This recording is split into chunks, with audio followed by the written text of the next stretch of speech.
El título de la sesión es el que han puesto ustedes, que es uno de los que sugerí, entre varios, que era Subimos a Jerusalén. El camino a la Pascua. Es el camino de la Cuaresma, el camino a la Pascua. La idea inicial era que sirviera como de preparación para la Semana Santa. Pero claro, como quedan todavía 3 semanas para la Semana Santa, me parecía un poco excesivo dedicarme a comentar ahora los oficios y la Semana Santa así paso por paso, ¿no? De manera que voy a hacer una cosa un poquito más amplia, considerando todo lo que es el camino de la Cuaresma y viendo algunos detalles que nos pueden servir para celebrarla mejor. En primer lugar, esta expresión de subimos a Jerusalén es la que utiliza Jesús en el Evangelio cuando anuncia a sus apóstoles, a sus discípulos, que va a morir en Jerusalén. Entonces empiezan el camino de subida a Jerusalén.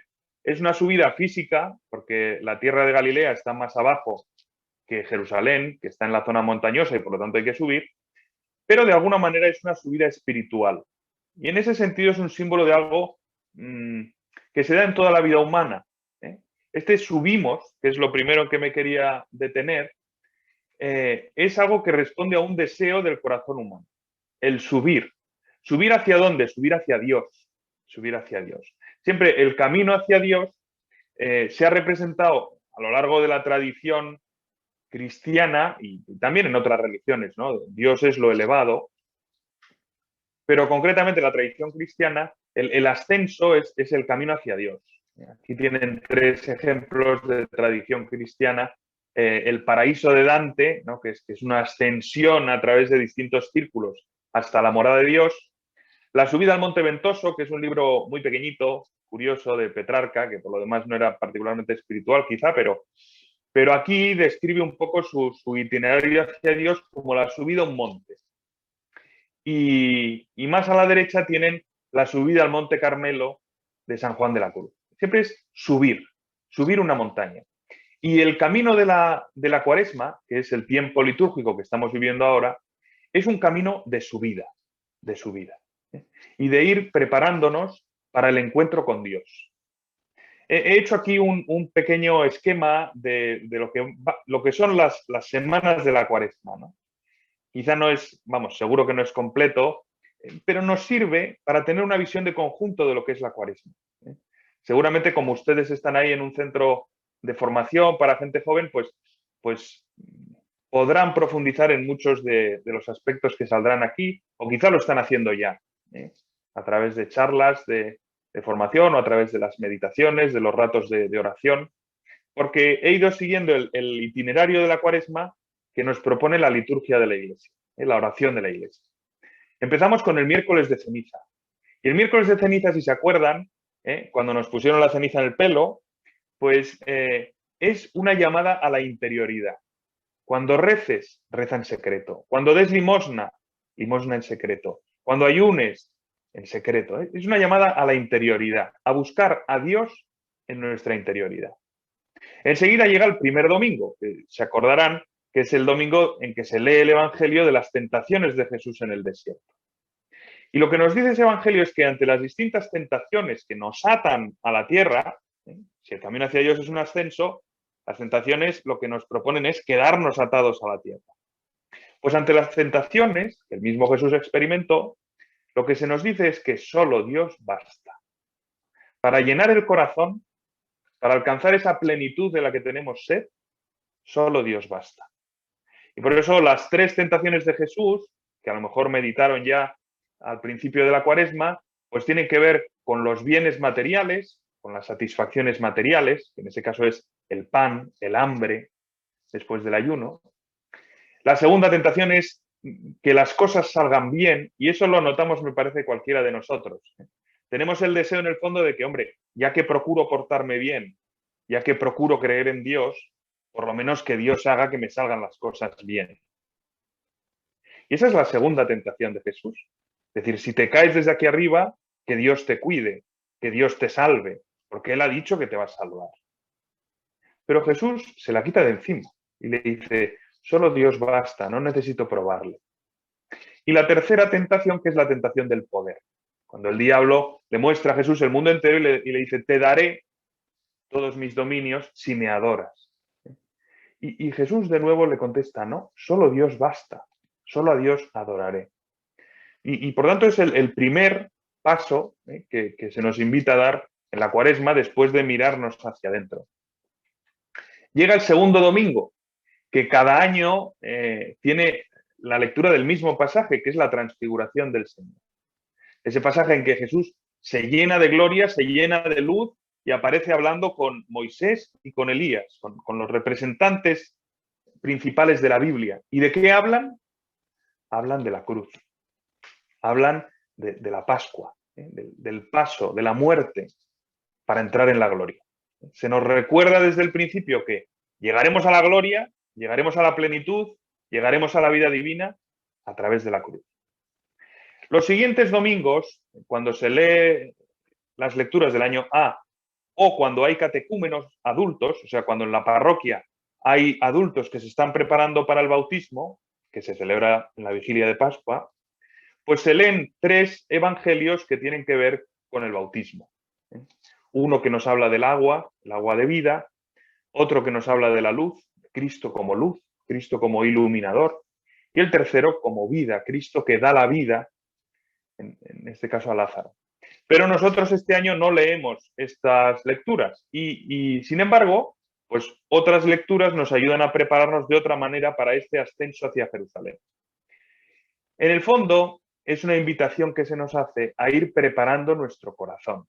Insisto, aquí voy a pasar un poco rápido, pero porque pienso que quizá algunas de estas lecturas ya las han meditado cada una o en alguna actividad en la que estén.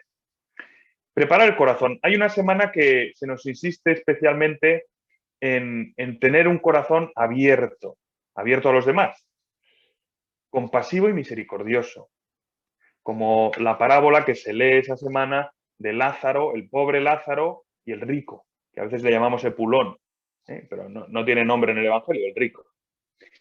O la parábola del padre que tiene 2 hijos, la parábola del hijo pródigo, que nos habla de un padre que va a buscar a su hijo, porque ve que ha sufrido, porque ve que, aunque tendría más para regañarles.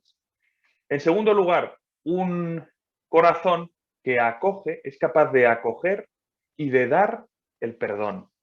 Y tenemos esa lectura preciosa de Naamán el sirio, ¿se acuerdan, no? Que tiene la lepra y que tiene que pasar por un acto un poco humillante que es bañarse en un río de pacotilla, ¿no? Le parece a él, que es el Jordán, comparado con sus grandes ríos de Damasco. Bueno, el ser capaz de humillarse para purificarse. El evangelio del perdonar 70 veces 7, o el evangelio que leeremos mañana del publicano, que se sienta al fondo del templo, ¿se acuerdan? Y se golpea el pecho diciendo, Señor, ten piedad de mí. Se nos anima a tener un corazón así, que acoge el perdón, que sabe que debe purificarse y que luego es capaz de perdonar. En tercer lugar, se nos va a animar a tener un corazón que confía en el Dios que actúa, en el Dios que es capaz de obrar, en el Dios que es capaz de salvarnos. Pero a la vez, y es lo que veremos sobre todo en la última semana, en la semana antes de la Semana Santa, un corazón que es paciente para sobrellevar la incomprensión y el sufrimiento. La misma incomprensión que sufrió Jesús, que sus propios contemporáneos, las autoridades de los judíos, no lo entendieron, y el sufrimiento. Bueno, aquí, en estos pinceladas, ¿no?, que hemos hecho sobre los textos de la misa de la Cuaresma, tienen todo un itinerario en que se nos invita a ir preparando nuestro corazón para llenarse de Dios. Preparar nuestro corazón para lo que vamos a vivir en la Semana Santa, que es la salvación, que se nos dé la vida del mismo Dios. Hemos empezado esta charla con el subimos y ahora vamos con la segunda parte, que es a Jerusalén. Luego tendremos una tercera parte donde bucearemos un poquito más en lo que es nuestra historia de la salvación, en el significado profundo de la Semana Santa, y una cuarta parte en que simplemente veremos algunos consejos que nos pueden servir para estos días. Hemos dicho el subimos hacia Dios, pero subimos a Jerusalén. Y aquí hay una cosa que es muy interesante. Toda la vida de Jesucristo, todo el mensaje cristiano, ¿es un mito? Hay mucha gente que dice que es un mito. y que dice que está tomado de mitos egipcios, de mitos babilónicos, de mitos griegos. Yo les voy a proponer que más que un mito, lo que hay que afirmar es el mito del mito. Es decir, que lo que sí que es un mito es decir que Jesús es un mito. Bueno, esto es un poco lioso. No me voy a alargar mucho porque esto podría convertirse en un trabalenguas. Pero quedémonos con esta frase. El mito del mito. El mito de pensar que la salvación cristiana es un mito. No es un mito, es una realidad. ¿Y cómo lo sabemos? Yo he señalado aquí solo 3 cositas. La primera, porque no es una narración simbólica. La narración de la pasión, si la leen en los evangelios, no es algo simplemente simbólico. Los evangelios mismos, los distintos detalles, no son simplemente símbolos. Narraciones que podían haber pasado aquí o allá, en este tiempo o en otro. Sucede en un lugar determinado, en un rincón del Mediterráneo, que es ese mar que tienen ahí en la fotografía, y en una ciudad particular que es Jerusalén.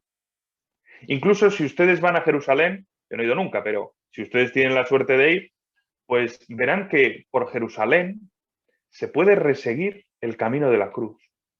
Y se han encontrado restos, bueno, se encontró en su día la Santa Cruz, se ha encontrado el lugar donde pudo ser la resurrección. En fin, ha sucedido en un lugar determinado, en un momento determinado.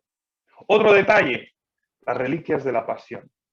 Conservamos algunas reliquias de la pasión y otras cosas podemos reconstruirlas perfectamente porque eran modos de hacer propios de ese momento. Incluso hay detalles que hemos sabido, históricos, que hemos sabido gracias a los evangelios. Y algo que parecía absurdo, que parecía que no se podía dar, como por ejemplo aquella piscina con 5 pórticos, pues de golpe se encuentra en Jerusalén una piscina con 5 pórticos. Bueno, esto es un detalle. Pero el mundo de las reliquias de la pasión es apasionante. Si tienen ocasión de leer, de tener alguna sesión sobre la sábana santa, por ejemplo, es apasionante. Porque realmente te das cuenta que el evento de la cruz está enraizado en la historia y en la tierra. No es un símbolo, no es un mito, es una realidad. Y el tercer detalle, un poco si quieren más anecdótico, pero es Pilatos en el credo. Es decir, no sé si alguna vez han pensado ustedes qué pinta Pilatos en el credo. O sea, que cuando los cristianos se reúnen y dicen en qué cosas creen, hombre, sale Dios Padre, lógicamente, sale Dios Hijo, que se encarnó por obra del Espíritu Santo en la Virgen María, hombre, esto se entiende. Ahora, que padeció en tiempo de Poncio Pilato. ¿Qué pintará Poncio? Pues, hombre, podríamos haber hablado de San Pedro, que no sale en el credo, de San Pablo, no sale en el credo, y en cambio Poncio Pilato sale en el credo. ¿Y por qué sale Poncio Pilato? Pues porque para los cristianos es muy importante recordar que la pasión tuvo lugar en un momento y en un lugar determinados. Es un evento histórico, por lo tanto no es un mito. Bien, con esto termino esta segunda parte del subir a Jerusalén y ahora voy a dar algunas ideas de la intrahistoria de la salvación. Es decir, de lo que hay dentro de esos eventos históricos, de los eventos históricos de los que habla la Biblia, pero fundamentalmente de los eventos históricos de los que hablan los evangelios, de la historia de Jesús. La historia de Jesús podemos leerla, pero ¿qué hay detrás de esa historia? Eso es lo que vamos a ver ahora brevemente. En primer lugar, lo que hay detrás de esa historia es que Dios ha bajado. Y precisamente nosotros queremos subir hacia Dios porque Dios ha bajado. Dios ha bajado para que nosotros subiéramos.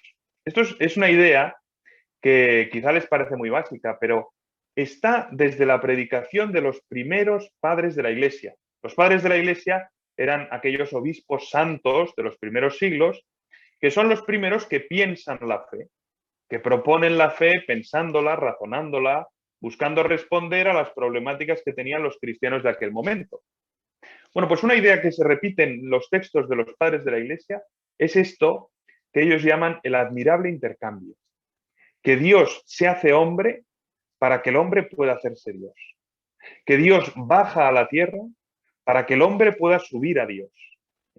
Y por eso lo que hace el Señor, lo que hace Jesucristo es curar la herida que tenía la humanidad, que había roto su relación con Dios. Jesucristo cura esa herida y carga con el peso de las consecuencias de esa herida y que de alguna manera nos impedía subir hacia Dios. Carga con el peso del sufrimiento, carga con el peso del absurdo, lo absurdo que es condenar a un inocente, carga con el peso de la debilidad, carga con el peso de la muerte. Por eso les he puesto ahí ese mosaico, que es un mosaico muy hermoso, que representa al buen samaritano, donde cuando nosotros escuchamos el buen samaritano, habitualmente lo que consideramos es que nosotros tenemos que ser como el buen samaritano, ¿no? Sin embargo, esos padres de la Iglesia lo que decían, y en particular lo dice San Agustín, es que el buen samaritano es Jesús, que ha bajado a la tierra y por ese camino y ha visto al hombre, a la humanidad herida, golpeada, medio muerta, y la ha recogido, ha cargado con ella, la ha curado, le ha dado nueva vida. Por lo tanto, Dios bajó para que nosotros subiéramos. Curó nuestra herida, cargó el peso de los pecados y de las consecuencias del pecado y nos dio su Espíritu Santo para que pudiéramos llegar hasta Él. Claro, en realidad Dios y el ser humano son dos realidades totalmente distintas. Y por eso, para que nosotros podamos llegar a Dios, Dios debe llenarnos de su Espíritu que nos lleve hacia Él. Igual que si nosotros quisiéramos hablar con, yo qué sé, con una hormiga, pues tendríamos que conseguir que la hormiga hablara, tendríamos que conseguir algún modo de comunicarnos y tendríamos que conseguir desarrollar mínimamente el intelecto de la hormiga o lo que tenga, ¿no? Si pudiéramos dárselo, ¿verdad? Si pudiéramos darle inteligencia, entonces sí podríamos hablar. Pues Dios es lo que hace. Dios nos da su vida, su espíritu, para que podamos llegar a Él. Y ese Espíritu Santo es precisamente el que nos permite no solo vivir la salvación, sino también vivir la Semana Santa. Y por eso es muy bueno que en este tiempo de Cuaresma también acudamos al Espíritu Santo. Porque al final a lo que nos estamos preparando es a recibir el Espíritu Santo en la Pascua. Que Cristo muera en la cruz y muriendo en la cruz nos gane, nos dé, como dice San Juan, el Espíritu Santo. ¿Cómo hace el Espíritu Santo eso de permitirnos vivir la Semana Santa? He señalado tres cositas. Antes, porque el Espíritu Santo es el que prepara los corazones.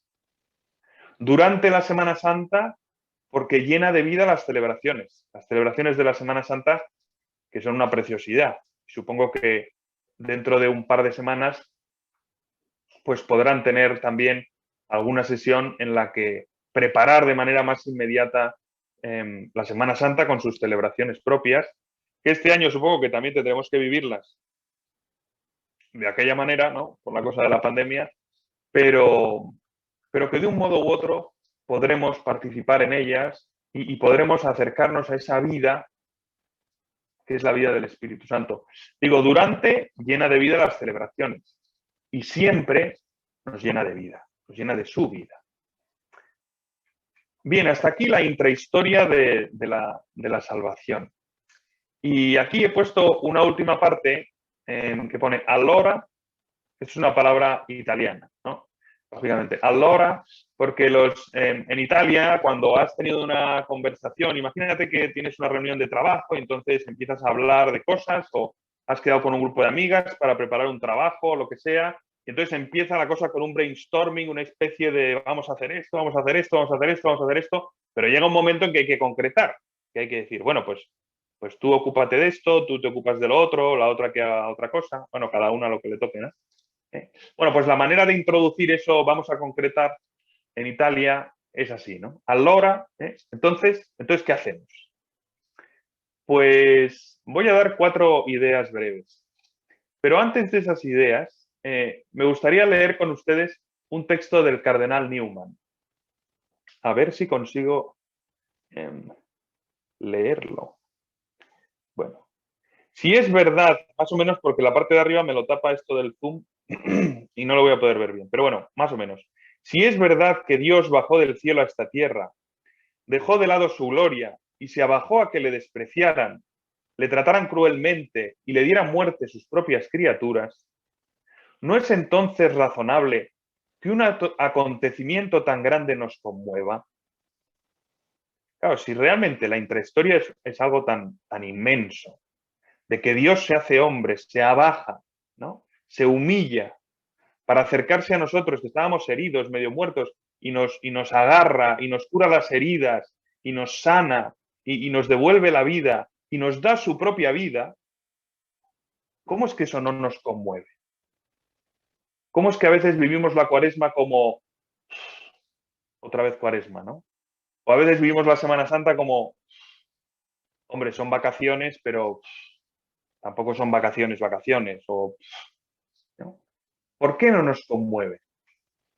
Con dolor, seguía Newman, pronostico que pasará el tiempo, llegarán y pasarán la Semana Santa, perdón, la Semana de Pasión, el Viernes Santo, el día de Pascua y las siguientes semanas, y muchos de vosotros estaréis igual que ahora. ¿Por qué esto? ¿Por qué tenéis tan poca fe, tan poco espíritu sobrenatural en el corazón? La verdad es que si miramos a años pasados, a veces nos ha pasado eso, ¿no? Que pasa la Semana Santa y bueno, sin más. Pasa la Pascua y bueno, en fin, sí, sin más. ¿Por qué? ¿Por qué a veces nos pasa la Cuaresma como, o la Pascua, como el agua sobre las piedras que no cala? ¿Por qué? Por esta razón, hermanos míos, si he de decirlo con una sola palabra, porque meditáis poco. Meditáis poco y por eso nada os deja huella. ¿Saben lo que es meditar, no? Meditar no es solo pensar las cosas, sino pensarlas y reflexionarlas y volver a pensarlas. Es como un estar rumiando las realidades como para intentar llegar nosotros más a fondo, pero también para que nos lleguen más a fondo. ¿Eh? El aprender a meditar es muy interesante porque nos permite no solo a nosotros comprender mejor, eso está muy bien, sino también que esas realidades entren más en nosotros, que podamos comprenderlas mejor de manera que podamos vivirlas mejor. Bien, pues desde esta cita de Newman voy a señalar ahora 4 modos de prepararnos muy bien para la Semana Santa. El primero, lógicamente, después del texto que he puesto de Newman, pues el primero, ¿cuál va a ser? Pues meditar. Meditar, ¿qué significa? Dedicar un tiempo cada día al silencio. Hay un poeta italiano que es profesor de colegio y solía decir que a sus alumnos de 14, 15 años, les ponía deberes de silencio, que consistían en estar en silencio 10 minutos al día. Yo les animo a que lo prueben, pero en silencio, silencio. Silencio por fuera, que es más o menos sencillo, ¿no? Depende de las casas, pero suele ser más o menos sencillo, pero silencio por dentro. Sin el teléfono móvil, sin el celular, sin estar pensando, pues, un plan que tengo que hacer, una cosa que tengo que, sin estar pensando, tengo que escribir a esta, tengo que llamar al otro, sin estar dándole vueltas a un problema que estamos todo el día dándole vueltas, no, en silencio. 10 minutos en silencio para estar contigo misma. Y es muy llamativo porque cuando logramos estar en silencio, cuando logramos pasar los primeros minutos, ¿no? Que son un poco como de me falta algo, tendría que estar mirando el móvil, tendría que estar... Cuando pasamos esos primeros minutos, uno puede respirar y si es creyente, uno termina rezando. Bueno, eso eran minutos de silencio que les pedía este profesor, ¿no? Deberes de silencio, una tarea de silencio. Yo lo que les propongo es meditar. Tomar un libro que nos ayude a ir pensando en la Semana Santa, ponernos en la presencia de Dios, ir dándole vueltas a lo que significa que alguien que se llama Jesús me conocía y dio su vida por mí. No por la humanidad en general, por mí, con mi nombre y apellido. Y como era Dios, podía realmente pensar en mí. No es una historia bonita, no es un símbolo, es una realidad. Podía pensar en mí, pensó en mí. Meditar. Segundo, acompañar al Señor, acompañar a Jesucristo en el dolor por el mal. Eso es lo que la Iglesia llama penitencia. Penitencia es acompañar al Señor en su sufrimiento cuando cargó con el peso del pecado, con las heridas que arrastraba la humanidad. Eso es la penitencia, cuando le ofrecemos al Señor algo que quizá nos gustaba, y mira, no lo voy a hacer y te lo ofrezco, no porque sea malo, no, si era una cosa buena, era una cosa, en fin, sin más, podía, pero te lo ofrezco a ti para pedirte perdón por las veces que yo, o por las veces que alguna persona se haya dejado llevar y haya cometido alguna acción mala. Quiero ofrecerte este pequeño sufrimiento a ti. Y así una cosa pequeña, una cosa que puede ser casi indiferente, se convierte en algo sagrado, en algo divino. Por eso pongo ahí penitencia, sacrum facere. Sacrum facere, no sé si allá se estudiará latín, aquí ya cada vez menos, pero sacrum facere casi se entiende sin explicarlo. Hacer, facere, sacrum, sagrado. Convertimos en sagrado, convertimos en divino, convertimos en importante algo que quizá no lo era. Bien, penitencia también puede ser acercarnos al sacramento de la penitencia. A pedir perdón al Señor, a veces es muy bueno pedir perdón al Señor también por pecados pasados, que ya nos hemos confesado, que ya están perdonados, pero le decimos al Señor, Señor, quiero pedirte perdón de nuevo. No para yo estar dándole vueltas, sino para darte las gracias porque tú me has librado de ese peso.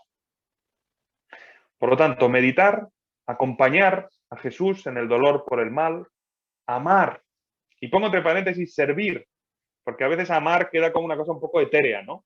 Y a veces la traducción más concreta, sí, de amar es servir. Servir empezando por los más cercanos, y dentro de los más cercanos he puesto ahí por los alejados más cercanos. Porque todos tenemos cerca gente que nos es más ajena. En tu clase, incluso a veces en tu propia casa. Pues un hermano con el que te llevas más, con el que te llevas menos. Un hermano que te es como que estás mal, la verdad. Y mucho más en clase, o en cualquier actividad, o en un grupo de amigos, o en donde voy a hacer deporte, o qué sé yo.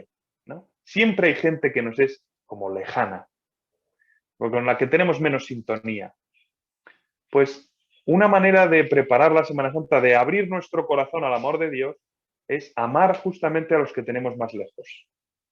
Que luego será también ser capaces de salir a servir y a amar a los que realmente están más lejos, a los que están más necesitados. Y ahora en este tiempo de pandemia, pues quizá esos más necesitados están más cerca que otras veces.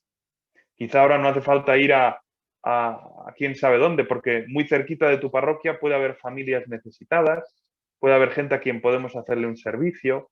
Eso nos prepara, porque es amar, es servir, no porque me llevo muy bien con esta persona, porque la quiero mucho, sino que la quiero por ser quien es, por ser una persona, por ser una hija de Dios, porque Dios la quiere. Y entonces la estoy amando un poco como Dios la ama. ¿Y por qué lo hago? Justamente porque estoy considerando cuánto Dios me ha amado a mí. Y como me doy cuenta de cuánto Dios me ha amado a mí, pues yo quiero compartir ese mismo amor. Esa es la cadena. Y puede ser servir, puede ser tantas veces perdonar o pedir perdón. Pueden ser 1000 formas de voluntariado, 1000 formas en definitiva de vivir la misericordia. El amor de Dios que se acerca al que lo necesita más. Bien, y en estos 4 elementos, el cuarto, pues es de nuevo bastante evidente, que es vivir la liturgia. Concretamente la de las celebraciones de Semana Santa.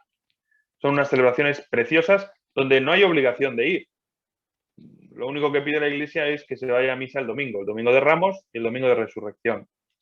Pero las celebraciones del Jueves Santo, del Viernes Santo, poder vivir con intensidad el silencio del Sábado Santo, es una maravilla.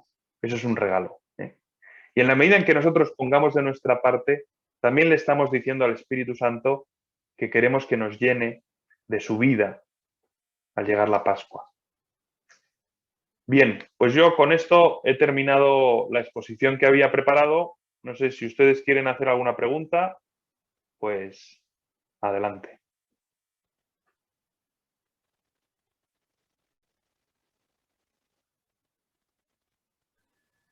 Aquí, don Lucas, teníamos una pregunta. Uno de los consejos que nos dio fue, bueno, meditar, como hacer oración, ojalá todos los días. ¿Qué lectura especialmente o libro usted nos recomendaría para ayudarnos si es que estamos recién empezando a hacer como un ratito de oración diaria? ¿Qué libro nos recomendaría que sea como más fácil en esta época específicamente? Bueno, el libro particular, yo diría que no puedo dar un vídeo para todas, ¿no? Sino que cada una lo que puede hacer es hablar, pues si habla habitualmente con un sacerdote o con alguna persona que le ayuda en su vida interior, pues le animo a que hable con esa persona. ¿Eh? Y que busque algún texto que sea más adecuado pues a su, no sé, a su edad, a su madurez, a lo que ha leído ya antes, ¿no? Eso es lo primero que diría.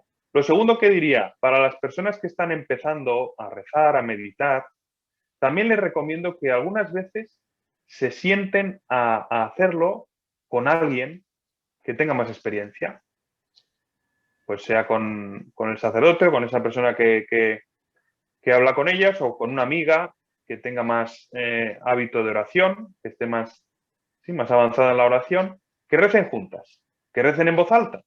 ¿Eh? Lo que es leer un texto, meditarlo, darle alguna vuelta, ¿qué te dice a ti este texto? ¿Qué me dice a mí? ¿Eh? Y ahora, ¿qué textos concretos? Bueno, a mí para gente así muy joven y que está empezando, me gusta mucho un libro que se llama Acercarse a Jesús, que es de un sacerdote de mi tierra que se llama José María Torras. Otro libro que me gusta y que ayuda a imaginarse lo que fueron esos, bueno, el tiempo de Jesús, la pasión de Jesús, es un libro que creo que se llama Yo estuve a su lado, de un sacerdote italiano que se llama Ferdinando Rancan. Y que él escribe dos libros, bueno, en castellano se publicó en dos libros, pero el original es un solo libro, donde él se imagina que es un niño pequeño, un poquito enfermito, que lo adopta la Sagrada Familia. Y entonces vive con la Sagrada Familia toda su vida. Entonces, aquí en España por lo menos se dividió en dos. Una parte es más la infancia de Jesús y la otra parte es la vida de Jesús y la pasión.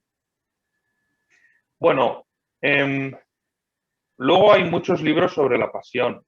Tienen, por ejemplo, acaba de publicarse, y lo he comprado esta tarde, uno que ha escrito don José Miguel Ibáñez Langlois, le conocerán bien. Él tiene un libro precioso de poesía sobre la pasión, que quizás si alguna es más poeta, pues puede leer ese libro y le ayudará mucho a rezar. Pero ahora ha publicado otro libro que es un poco, son meditaciones en prosa, digamos, ¿no? Y más descriptivas de lo que fue la pasión del Señor. Bueno, yo diría estos libros. Y luego, una cosa que recomendaría es leer con detenimiento, quizá un trocito cada día, algún pedazo del Evangelio. Empezar por la última cena y ir avanzando en la pasión.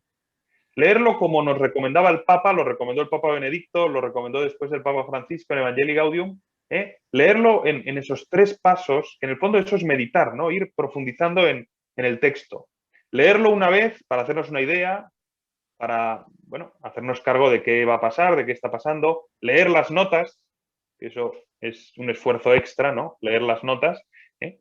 ¿Por qué? Porque a veces nos ayuda a ver un poco de qué va el asunto, nos explica cómo era la cosa entre los judíos. Después de haberlo leído así, de haberlo imaginado, volver a leerlo. Volver a leerlo pensando, Jesús, ¿qué me quieres tú decir a mí con este pasaje? ¿O qué palabra se me queda más grabada? ¿Qué palabra me toca más? ¿Me interpela más? Siempre se nos queda algo. Bueno, por lo menos, hombre, quizá cuando uno está empezando, pues menos, ¿no? Este es el típico ejercicio que es bueno hacerlo con otra persona que tenga más experiencia. Pero muchas veces, pues me quedo con un detalle, con un personaje, con una mirada, porque me imagino la mirada de San Pedro o de San Juan o de Judas, y después volver a leerlo una vez más. Y una vez que uno ya tiene algo que le ha impactado más, pensar, Jesús, ¿yo cómo puedo responder a esta palabra? ¿Cómo puedo hacerlo vida mía? ¿Cómo puedo yo vivir esto que estoy contemplando en el Evangelio? Y ese es el tercer paso. Pues esa es una lectura del Evangelio, ¿verdad? Meditada. Quizá al principio pues podremos dedicarle un poquito y enseguida nos cansaremos. Pero pienso que vale la pena ir entrando en ese camino de oración, de conocer bien la palabra del Señor y de ir descubriendo pequeños detalles, pequeños mensajes. Muchas gracias. Yo quería hacer una pregunta que es sobre el tiempo de Cuaresma para el ayuno. ¿Cómo usted recomienda hacer un buen ayuno, aparte de, obviamente, no comer carne y restringirse un poco en el desayuno? Pues, Sí. de alguna manera, el ayuno. Bueno, el ayuno, la primera idea para el ayuno es no separarlo de la oración y de la limosna. Si toman las lecturas del oficio divino, de la liturgia de las horas, ¿no?, que es la oración oficial de la Iglesia, ayer, si no me equivoco era la de ayer, leímos un texto que creo que era de San Pedro Crisólogo, que hablaba precisamente de esto y era una preciosidad. Es decir, que el ayuno solo se entiende unido a la oración y unido a la limosna, o sea, al servicio a los demás. Ayunar simplemente para decir qué fuerte soy, ¿no? O ya qué madura soy, que aguanto un ayuno, ¿no? Que puedo no comer, soy más capaz que las demás. Eso no sirve para nada. ¿Ayuno para qué? Ayuno para estar más pendiente de Dios. Ayuno para poder decir, Señor, tengo hambre, pero me gustaría sentir un poco más hambre de ti. Para eso ayuno.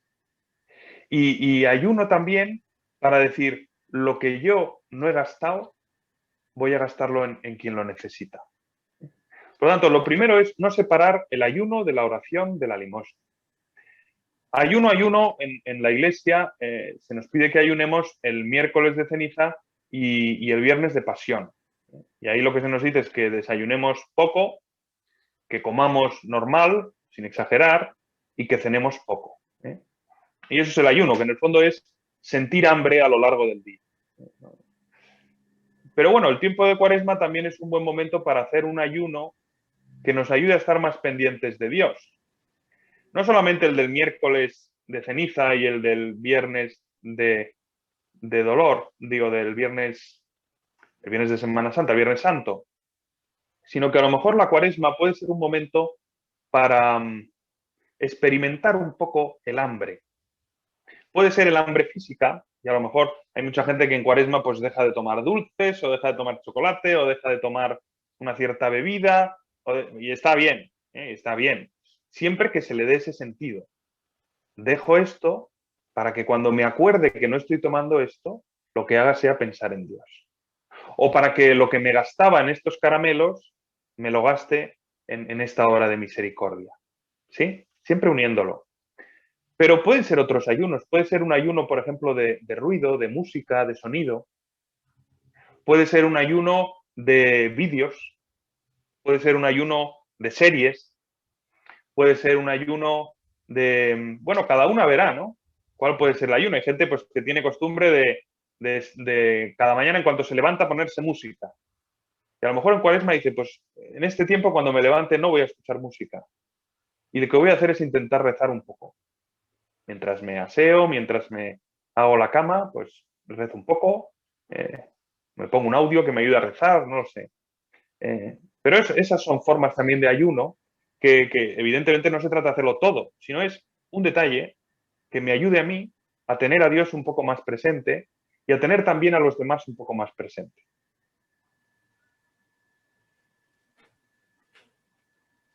Muchas gracias. No sé si alguna más tiene una pregunta.